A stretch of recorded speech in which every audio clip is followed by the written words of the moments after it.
या देवी सर्वभूतेषु वाग्देवी रूपेण संस्थिता नमस्तस्यै नमस्तस्यै नमस्तस्यै नमो नमः। माँ वाग्देवी स्वरूपा माता सरस्वती को चरणों में वंदन। पवार कुलश्रेष्ठ अग्निवंशीय महाराजाधिराज क्षत्रिय सम्राट राजा भोज को चरणों में वंदन।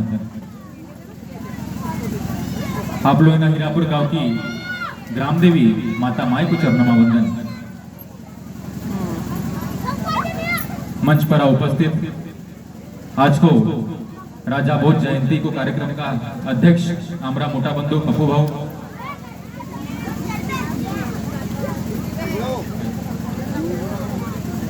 सोबत हमारा मामाजी श्री सुरेंद्रजी बिसेन, हमारा बंधु होमित भाऊ गोरेगाव का बिसेन सर, हमारा मावस भाऊ देवरुल का ऐसे दिया नहीं नानो भैया राम डाले, ये ना ग्राम का गोपची जी,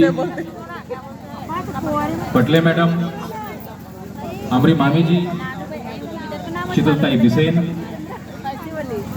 ना तुम्ही सभा जो सामरो बसे हो मातृतुल्य पितृतुल्य ज्येष्ठ श्रेष्ठ मोरा बाल मित्र जो आता मोटा भागे सदी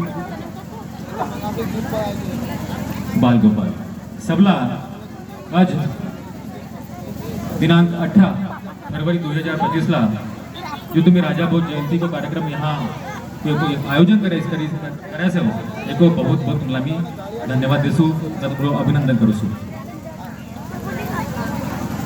जब आम्ही राजा भोज जयंती की सुरुवात करसी जन कोणतो भी गाव में वो काही मूल तत्व रहे कि राजा भोज जयंती की गरज का से आम्ही काहे राजा भोज जयंती मनाया पाहिजे।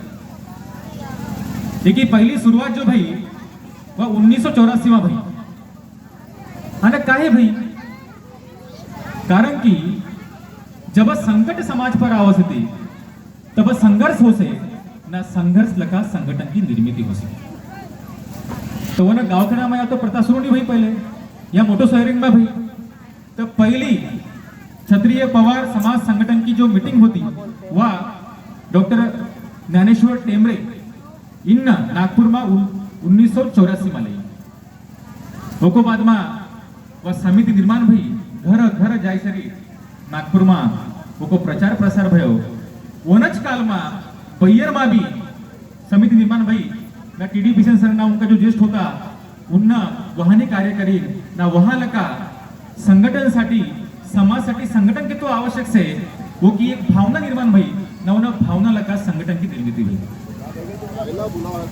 जब संगठन की निर्मिती हुई तो मोरो समाज में काका कमी से थी मोरो समाज साठी काका मोरी आवश्यकता से थी वो को सामर्थ्य साठी वो को संसाधन साठी उन्हें संगठन की निर्मिती हुई न मग जहां वहां आता आम्ही हर गांव में संगठन ना राजा भोज जयंती देखा से जाए पण राजा भोज सम्राट राजा भोज ये की जीवनी जो से उन्हें जीवनी को प्रतिमा रूप आप समझो आप लोग अंगीकार्या तो आप लोग जीवन की तो सरल हो सके से वह दर्शन जो से वो दर्शन जब राजा भोज को अपन अभ्यास कर से जाए तब मालूम हो से राजा भोज ये विक्रमादित्य का 9वां अतिवंशज 9वां सिंधुल राज उनका जो पिताश्री से थी वह होता 8वां वंशज। इनको जन्म भयो सन 980 में। आता या पहिली सभा आहे पहिलो आपलो जयंती आहे ते जे आता सुरुवात पासून मी सांगली से हो 980 में जब उनको जन्म भयो जब वह बालावस्था में होता तेव्हा वह गुरुकुल जात होता ना गुरुकुल जात होता तो वहां सरस्वती माता को मंदिर होता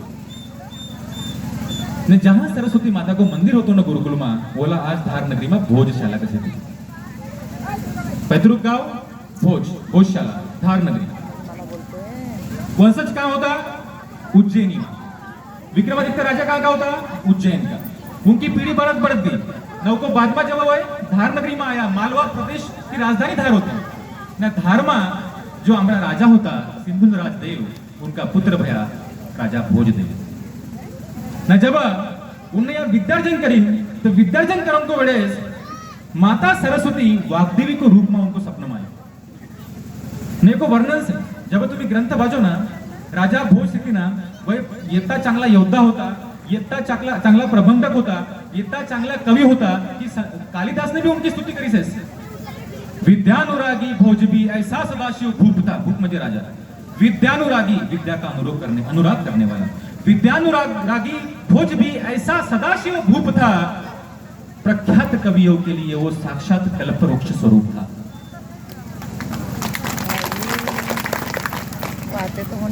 कवों को माध्यमियों से कि वह फक्त राजा नव्हता, राजा को संग एक प्रबंधक होता, एक कवी होता।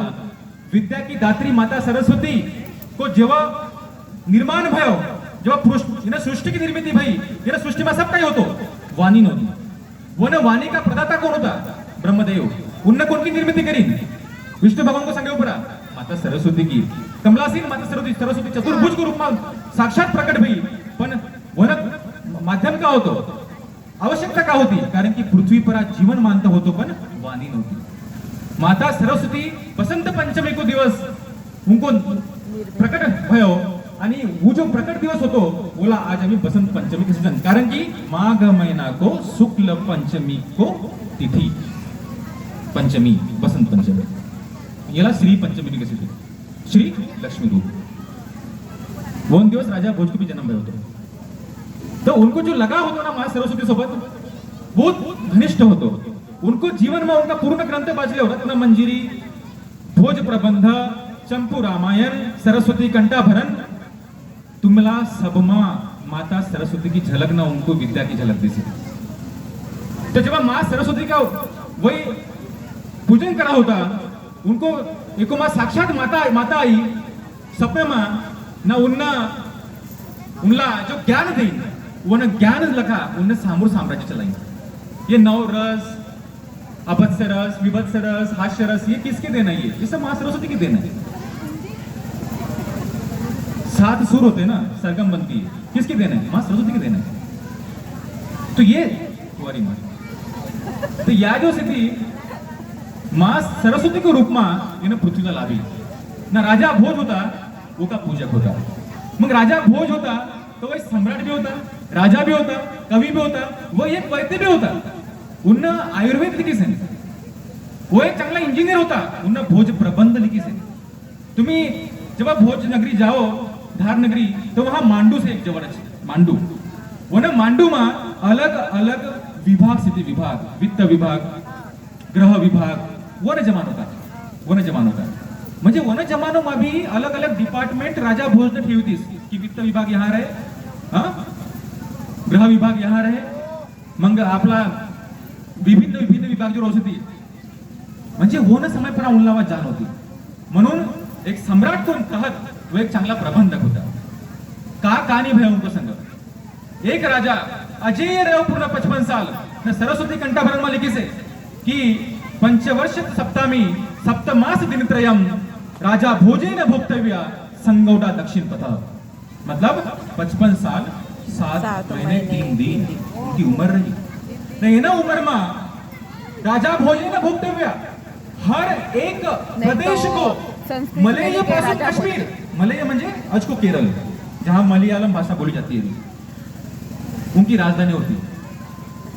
आक्रमण बहुत भया, तुर्की आया उत्तर लगा, मोहम्मद गजनवी आयो गुजरात लगा, ईस्ट लगा, वो बाद में गंगे ये तैलम आया दक्षिण लगा, गंगे ये तैलम सबसे जास्त घनो युद्ध भैले राजा भोज को।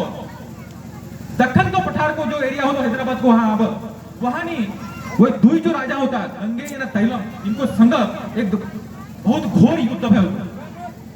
म्हणून एक कहावत पड़ी होती कि उनको छोर कोण तो ना इनको छोर कोण तो, म्हणजे मध्य प्रदेश पासून दक्षिण, म्हणजे राजा भोज कहाँ राजा भोज ना कहाँ गंगे तैलम। तो गंगूतेली बोलते थे, कहाँ राजा कोणी को हीन दिखाऊ सके नहीं, दूरी दिखाऊ सके, दूरी कि तो दूरी राजा होता तरी साम्राज्य को विस्थापनासाठी उन्हें युद्ध करीन। संगौटा दक्षिण पथ, पण आखिर मृत्यू भी दक्षिण माच राजा भोज की। जब तुम्ही सरस्वती कंठाभरण देखो तो वहां शिक्षा ना अध्यात्म एको एक चांगलो मिलन तुमला भेटे। सरस्वती कंठाभरण की शुरुआत ही वही से, एक श्लोक लगा जो गीता को श्लोक से, यदा यदा हि धर्मस्य ग्लानिर्भवति भवति भारतम अभ्युत्थानं धर्मस्य परित्राणाय साधूना विनाशाय च तदुश्रुतम धर्म संस्थापनार्थाय संभवामि योगी योगी। गीता को जो सार से, उस सार में कहा से कि न्याय जब अन्याय जब न्याय पर भारी हो से, असत्य जब सत्य पर भारी हो से, तब हर बार कृष्ण तुमरो जन्म ले से तुमरो मदद नहीं करूंगो। तुमला कृष्ण की जो भावना से आप लोग आत्मा में आणनो पड़े ना, वो कृष्ण की जो भावना से आत्मा में आणसे तुमला वो ना कंडिशन ला सामोर जानो पड़े। म्हणजे प्रगल्भ असा विचार राजा भोज ने ठेवला। राजा भोज जो आमरा होता उन्न आयुर्वेद में एवढो चांगलो कार्य करी से कि आपण चरक संहिता ना सुश्रुत संहिता जो आम्ही आयुर्वेद की दुई किताबें बाटी से जन ओको मा भी धन्वंतरी भगवान जी की जो किताब होती ओको मा आणखी काही एडिशन करसरी ओको मा आणखी काही टाकसरी एक चांगलो असो प्रगल्भ ग्रंथ म्हणून तयार करीन आयुर्वेद राजा भोज एवढं चांगला राजा होता। पण वन टाइम पर अभी संघर्ष होतो, वन टाइम पर अभी घर घर झगड़ा होता, वन टाइम पर अभी उनको जो काका होतो मुंज राजा उनको मुल्ला मारने को प्रयत्न करती कैसे साम्राज्यासाठी गद्दीसाठी। पण उन्न अजय वही वापस आया ना, असा वापस आया कि जब उनला असो लगे हो तर मी या साम्राज्याला चलाय सकूसू तर उन्न आपलो साठी आपलो पर एक तो कार्य करीन जो आज के विद्यार्थी ने करे पाहिजे, संघर्ष करीन। जसो एक पत्थर से ना, पत्थर ला छैनी और हथौड़ी से जब मारोगे उस पत्थर को तो उसका तब जाके उसका मूर्ति बनती है। तो बोलते हैं कि समर में घाव खाता है उसी का नाम होता है, छुपा उस वेदना में अमर बलिदान होता है, और सुजन में चोट खाते हैं छैनी और हथौड़ी का, वही पाषाण मंदिर में कहीं भगवान होता है। उस पाषाण को मूर्ति बनने के लिए बहुत सहन करना पड़ता है। तो वैसे ही आज भी जो हमारे विद्यार्थी है उन्हें भी जब एक अच्छा प्रारूप साकार करना है तो उसको भी मेहनत करनी होती है। वो मेहनत उन्होंने उस समय की। राजा भोज का प्रबंध कितना अच्छा है, राजा भोज का जो शिक्षा है वो इतनी अच्छी है कि समझो हम उसको अपने शरीर में डालते हैं तो हम अपना अच्छा जीवन जी सकते हैं। लेकिन उसमें एक बात है कि जब हम सिर्फ, मैं एक इसलिए बोल रहा हूं और अब हिंदी में बोलूंगा क्योंकि मैं हिंदी में थोड़ा ज्यादा फास्ट बोल सकता हूं, वारियाओं से बोलना पर तो हड़ूड़ू बोलू सो।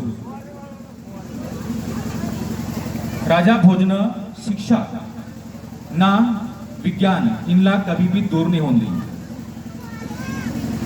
उन्न शिक्षा ना विज्ञान को असं समन्वय बनाई कि जेको लगा शिक्षा भी नहीं छूटे ना समन्वय बनी रहे अध्यात्म को सोबत। अध्यात्म म्हणजे का जो आम्ही शिका से हमने जो पढ़ा है, हमने क्या पढ़ा है, हमारी शिक्षा क्या है, हमारी दैविक वैदिक शिक्षा क्या है, 4 वेद, 6 दर्शन, हमारे पुराण, हमारे उपनिषद। और जब हम इन ग्रंथों की बात करते हैं तो आज जो हम विज्ञान पढ़ते हैं कहीं ना कहीं तो भी उन ग्रंथों की झलक आज की विज्ञान में दिखती है। और ये उस समय भी राजा भोज ने बोला है। चंपू रामायण पढ़ लीजिए, चंपू रामायण में पूर्ण विश्लेषण से, भोज प्रबंधमय को विश्लेषण से, म्हणजे जिन ग्रह की गति, जिन ग्रह की दिशा जो आम्रो विज्ञान अब 50 साल पहले सांगरी से, आम्रो वेद पुराण इनमा वो 1000 साल पहले सांगरी से। ओम ब्रह्मा मुरारी त्रिपुरांतकारी भानु शशि भूमि तसो बुधश्च गुरुच शुक्र शनि राहु केतु सर्व ग्रह शांति करो भवंतु। बरोबर देखो, ओम ब्रह्मा मुरारी त्रिपुरांतकारी, पहले भगवान बनावलीस भानु सूरज शशि मंगल पृथ्वी तसो बुधश्च गुरुच गुरु शुक्र शुक्रवार शनि शनिवार राहु केतुवाय सर्व ग्रह। आता अमरो विज्ञान सांगरी से कि संडे को बाद में मंडे जाए ना, मंडे को बाद में ट्यूसडे जाए, सोमवार को बाद में मंगलवार जाए, मंगल को बाद में बुधवार जाए। अरे आमरो वेद ने पहले सांग दी से, ग्रहों की दिशा पहले निर्धारित हो चुकी थी और उसी के हिसाब से वो वेदों में लिखा गया है, और उसी के हिसाब से सोम के बाद में मंगल ही आएगा। ये अभी हम बोल रहे हैं ना कि हमारा विज्ञान अभी बोल रहा है, लेकिन वो तो उन्होंने पहले लिख दिया ना। तो जब लिखा है इसका मतलब क्या है कि हमारा जो विज्ञान है कहीं ना कहीं उन्हीं पदचिन्हों पे चल रहा है, जो दर्शन जो है हमारे वेदों ने हमको दिया हुआ है। तो हम समझो अपने संस्कारों को भूल जाए, संस्कारों को भूल के समझो हम सिर्फ विज्ञान की तरफ चले जाए तो एक हम ऐसा भारत इस देश को देंगे कि जहां पे सिंपल और सिर्फ मशीनें रहेंगी, लेकिन एक संस्कारित पुरुष और महिला इस यहाँ पे नहीं रहेंगे कुछ सालों के बाद में। तो संस्कार की जो बीज है वो बीज हमारे वेदों में है, हमारे जितने भी ग्रंथ है उसमें है। मैं खुद एक विज्ञान का विद्यार्थी हूँ, मेडिसिनल साइंटिस्ट हूँ, बहुत अध्ययन किया है मैंने मेडिसिन का, अलग अलग फार्माकोलॉजी और बहुत बहुत विज्ञान की बुक पढ़ी है। लेकिन जब मैं देखता हूँ कि जो खून ब्लड में बहता है, खून धमनियों में बहता है, उसको हम बायोफिजिक्स बोलते हैं, उसकी गति तो वेदों ने पहले ही बोल चुका है ग्रंथ में। तो कहीं ना कहीं मैं जोड़ रहा हूं उनसे कि हाँ, मैं जो आज विज्ञान में पढ़ रहा हूं वो मुझे कहीं ना कहीं भी वेदों में पहले ही बताया गया है। राजा भोज ने भी वही किया। हर चीज को सबसे पहले किसी ने बोट का डायमेंशन बनाया होगा ना, बोट, नाव डायमेंशन, उसका आकार, उसका भोज प्रबंध में पूरा लिखा हुआ है कि कितने बाय कितनी की बोट रहेगी तो कितने गति से चलेगी, कितना जल का स्तर कितना है, उसके हिसाब से तुम्हारा साइज कितना होना चाहिए, ये सब लिखा हुआ है। तो राजा भोज ने क्यों लिखा, कैसे लिख पाए? क्योंकि उन्होंने उन वेदों का अभ्यास किया, उन्होंने विज्ञान को साथ में लिया और दोनों का एक प्रबंधन बनाया जिसको भोज प्रबंधन कहते हैं। हम भी वही चाहते हैं। हम भारतीय शिक्षा का भारतीयकरण चाहते हैं। हम चाहते हैं कि हमें फिर शुरू चरक संहिता पढ़ाई जाए, सुश्रुत संहिता पढ़ाई जाए, हमें फिर आर्यभट्ट पढ़ाया जाए, हमें फिर नागार्जुन पढ़ाया जाए, हमें आइंस्टाइन पढ़ाओ, कोई दिक्कत नहीं है। गुरुत्वाकर्षण की जो शक्ति है उसका शोध हम बोलते हैं कि आइंस्टाइन ने लगाया, लेकिन समझो आइंस्टाइन ने लगाया होता तो फिर ये जो गुरु, मैंने जो बीच में बोला था ना, कैसे एक दिन के बाद में दूसरा दिन आता है, जो पहले लिख चुके हैं, तो गुरु जो है वो बाद में क्यों आता है? गुरु सबसे बड़ा ग्रह है, वो तो सबसे पहले आना चाहिए ना। रविवार की जगह पे गुरुवार सबसे पहले आना चाहिए, नहीं आता है। क्यों? गुरु की जवाबदारी क्या है? गुरु सबसे बड़ा ग्रह है, वो गुरु मतलब गुरुत्वाकर्षण है, उसमें गुरुत्वाकर्षण है, तो वो पृथ्वी के ऊपर आने वाली हर जो हानि होती है उस हानि को खींच लेता है, इसलिए वो राजा है, ग्रहों का राजा गुरु, इसलिए उसको बीच में रखा गया है बैलेंस बनाने के लिए। शुरुआत जो होती है वो रविवार से होती है, उसके बाद सोमवार होता है, उसके बाद मंगल, फिर बुध, भूमि, अब बीच में भूमि बोला गया है काव्य में। भूमि क्यों? क्योंकि जहां मंगल है, जहां सूर्य है, उसके बीच में भूमि है, इसलिए भूमि को रखा गया है। तो सब चीजें जो है आज विज्ञान से हम जोड़ रहे हैं।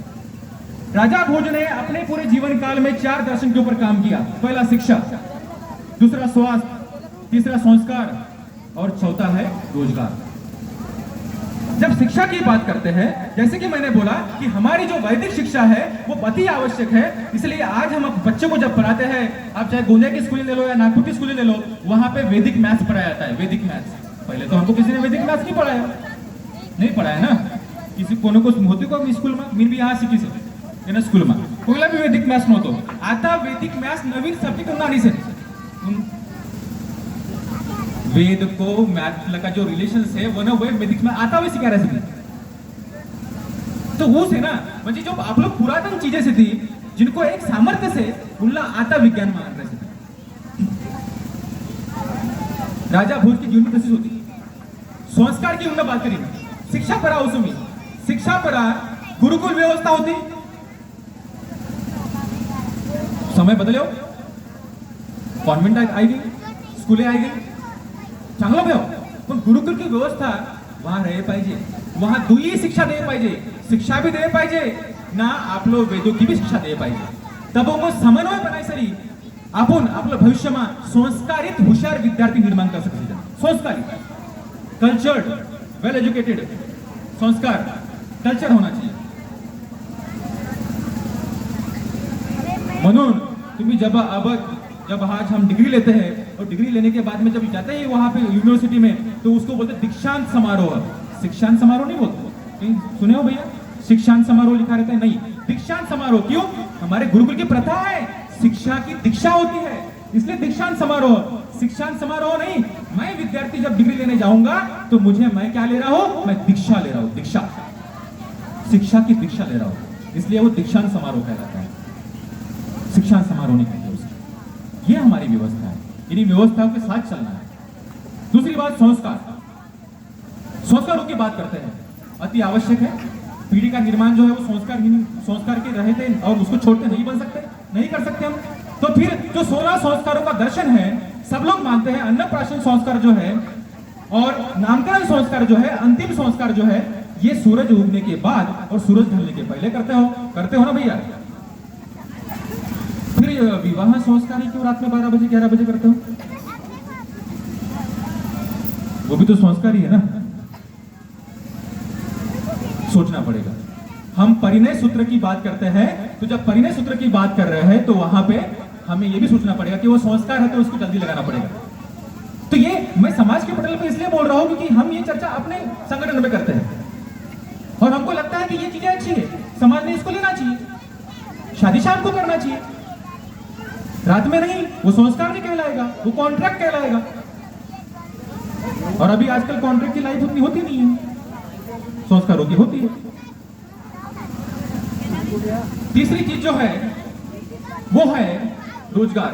तो जब हम पूरे स्किल्ड बन जाएंगे, जब स्किल्ड बनेंगे मतलब कौशल विकास होगा हमारा। कौशल विकास के लिए हमें कार्य करना चाहिए, अपने बच्चों को कौशल विकास की तरफ धकेलना चाहिए ताकि उनका सिर्फ सर्वांगीण विकास हो, उसमें बौद्धिक मौलिक विकास हो, जहां पे वो सर्वांगीण विकास के दृष्टिकोण से सामने बढ़े। उसके बाद हमारी जो युवा पीढ़ी है, जैसे आज का एक कार्यक्रम है, ये किसने आयोजित किया है? हमारी युवा पीढ़ी ने। समय का बंधन होगा तो मुझे बोल देना भाई। तो युवा पीढ़ी जब ये कार्य करता है तो उसको कठिनाइयां नहीं आएगी। ये पहला साल है इसलिए कठिनाइयां नहीं आ रही है, अगले साल आएगी, थोड़ा विरोध भी होगा, लेकिन असफलताएं जो आती है ना वो हमारे फायदे के लिए आती है। असफलता एक चुनौती है, उसे स्वीकार करो। क्या कमी रह गई है देखो, उसमें सुधार करो, क्योंकि बिना कुछ किए किसी की जय जयकार नहीं होती और कोशिश करने वालों की हार नहीं होती। कोशिश करते रहो, गोलू पप्पू कोशिश करते रहो। आप अपने इस गांव के समाज को बहुत सामने लेके जाओगे संगठन के नाते। उसके बाद व्यवस्था। व्यवस्था में वेशन, हमारे पवार समाज में और बाकी इतर समाज में वेशन का बड़ा बुरा हाल है। मैं तो बोलता हूं कि कलयुग है भैया, यहाँ पे भगवान की कसम खाने के बाद में इंसान सच नहीं बोलेगा, लेकिन दारू पीने के बाद में जरूर सच बोलेगा। सच है ना? ये नहीं होना चाहिए, व्यवस्था बदलना पड़ेगा, बदलना पड़ेगा। दूसरी चीज, हमें किस कार्य में काम करना चाहिए वो सोचना पड़ेगा।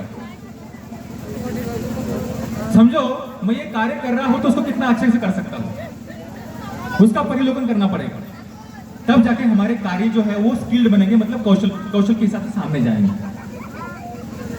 दूसरी चीज ये है कि हमें सभ्यता लाना पड़ेगा। हमारा सभ्य समाज है। कुछ वर्ग जो है, मैं इसके पहले की समापन कर दूं कि पहले क्या कहा जाता था कि हमारे समाज का विकास क्यों नहीं हो रहा है? 3 घटक है। पहला, गरीब को हिम्मत नहीं है, मध्यम वर्ग को फुर्सत नहीं है और अमीर को जरूरत नहीं है, इसलिए हम संगठित नहीं हुए। लेकिन बाद में संगठित होना शुरू हुआ। धीरज होना चाहिए हमारे आज के युवा में और ज्येष्ठ नागरिकों में भी धीरज की बड़ी आवश्यकता है। धीरज से हम कौशल विकास की तरफ सामने और अपने संस्कारों की तरफ सामने जा सकते हैं। भगवान श्री राम को आप धीरज के रूप में देखो ना। राम सम नहीं धीरता, लक्ष्मण सम नहीं वीर, और सीता सम नहीं भार्या, गंगा सम नहीं वीर।